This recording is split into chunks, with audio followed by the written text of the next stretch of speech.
Wow, I should have seen that coming. Have you ever said that? Or maybe the more common, well, I knew that was going to happen, especially when we whisper it off the side to somebody we know. It's usually spoken in a kind of frustrating tone. Frustration because you knew it was going to happen, but you didn't do anything to prepare for it. Or you knew there was an opportunity, but you didn't jump on it.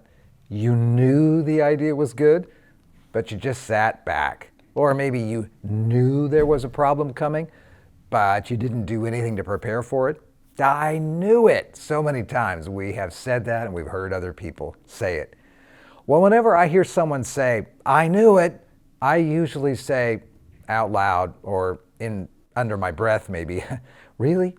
Did you really know it? Because if you knew it, and if you knew the impact that it would have, either a positive or a negative impact, either a little impact or a big one, if you really knew it, wouldn't you have gotten ready for it? I knew it. Huh, really? Did you really know it?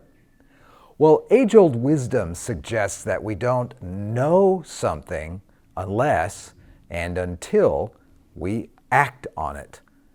But here we are living in the middle of an information age and an information economy.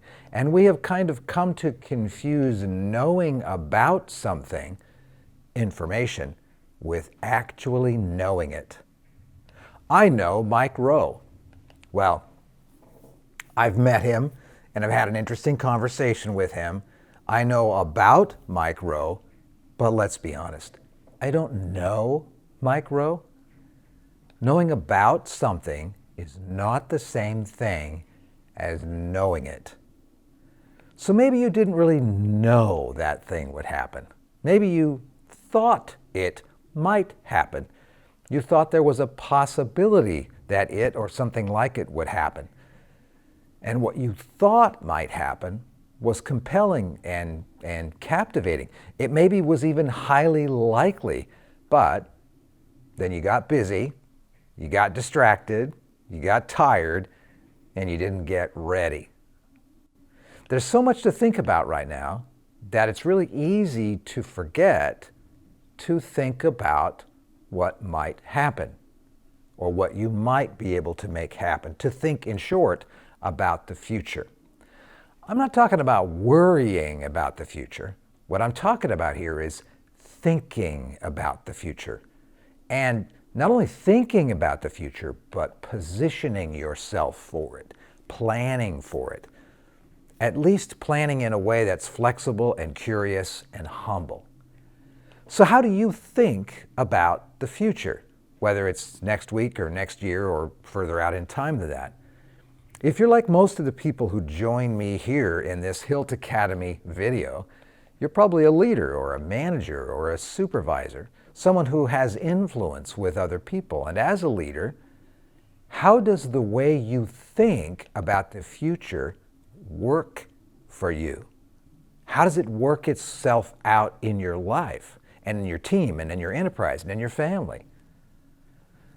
A long time ago, I learned to think about the future and to plan for it in a very disciplined way. After practicing this discipline for a few decades, we've been able to teach it to probably hundreds of leaders. And it's a combination of art and science and discipline.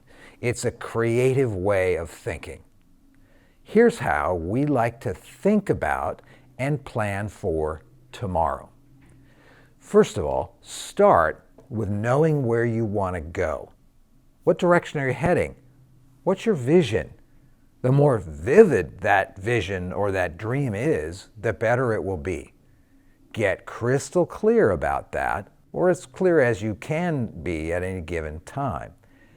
And if you don't think of yourself as a visionary person or a creative person, as someone with imagination who can actually dream up and imagine some parts of the future, well then, start with what you don't want your future to be like. Start with what you don't want for your teams or your friends or your enterprise or for yourself or for your community. Start with what you don't want if you find that you're not all that creative and visionary. But you can do that. Then after a few minutes of describing what you don't want, and why you don't want it, begin to answer what you do want and why you want that. Take what we call the long view. What do you want tomorrow, defined as next year or a few years after that? Then, as your imagination begins to work and you get a little more clarity, turn back and look at where you are today. What's going on right now? Think about the way things are going. What are the trends that you are living in right now? How long have they been going on? Do you like those trends or not? Are you headed in the right direction or not? Don't get lazy and look at just one trend, but look at a whole bunch of trends as though they are currents. So here's a couple of examples. How is time spent by you or by your team? How do people actually spend their time? Not how do they think they spend their time, but how do they spend their time? Is it changing in some way? How is money spent? What are you getting better at? What are you getting worse at? What's getting easier? What's getting harder? Zoom out and look at those trends all around you. Think of these trends like currents in the ocean, like I said a moment ago, like currents in the sea that you might not be able to see until you study it just a little bit. And these currents are ones in which you and I live and swim. Where are those currents, those trends heading? This is important. Now's not the time for fantasy or for denial. Look at what is really going on. For example, people who say, I just don't have enough time anymore. They're so busy that they can't get the important things done. Well, look at the trend over the last year or two or three about how you actually spend your time.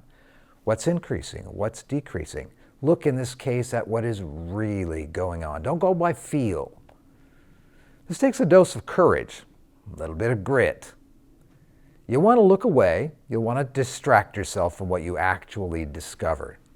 You'll want to look at those trends that make you smile, and you'll want to ignore the ones that make you uncomfortable. Well, don't.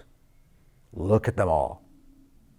Then after you've done that, take a breath, take a step back, and ask yourself, if these trends continue, what could they turn into? What would they look like? What scenarios might those intersecting trends create for us? Make a mental list of them, or better yet, I recommend you actually write them down so you can see them. And then watch your emotional reaction to those scenarios that you might be thinking about. We do have a tendency to run away from scenarios that we think are threatening. We like to ignore them, we like to deny them, we like to explain them away. That doesn't apply to me. But don't do that. Look at those trends. Those trends and those scenarios that come out of those trends are only inevitable if you ignore them. Then, looking at those scenarios that were created by the trends, ask yourself, what's the best thing that could happen? And describe that to yourself, even write it down in detail. What's the best thing that could happen? You know, a lot of folks live thinking, well, what's the worst thing that could happen? And they brace themselves for that. I'd recommend you ask, given what you've just discovered, what's the best thing that could happen? Then ask yourself, what do I need to do now? Or what do I need to begin to do right now because of these scenarios that may be a part of my future? What do I need to begin doing right now that will make that best thing that may happen more likely? Pick one or two or maybe three things that you can do right now that if you kept doing them would probably change the future. Then get to work. Right now.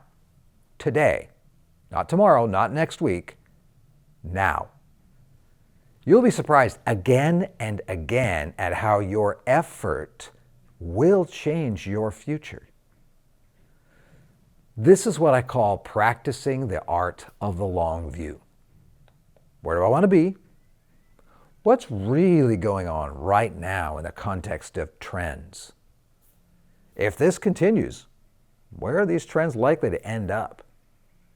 And then what can I do right now that will most likely result in a changing of the trends or those currents around me, a change in the scenarios, and will most likely create a different future by degree, or in some cases, dramatically. Act on it now. Don't just float along, letting the currents of your life and emotion and busyness and work take you wherever they will. Put an oar in the water and paddle. This is how the future is created. Dip into 3 themes, by the way, as you paddle. As you do this, dip into this theme of, number 1, the stories you tell yourself.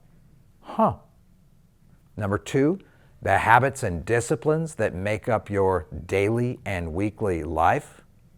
And 3, the people you spend most of your time with. If you want a new future, change any one of those 3, and you will change your future. I know this takes courage, takes some grit, but you're not short on that. You're not short on grit or courage. Just look at you. You got this. Leadership is hard, but don't make it harder than it needs to be by thinking that the future is inevitable and just ignoring it. It isn't. You can create a different future for you, your team, your enterprise, your family, maybe even your community of friends by practicing this small view. I like to call this the art of the long view. And it'll make a great big difference for you right away. Have fun with this. Here's to you.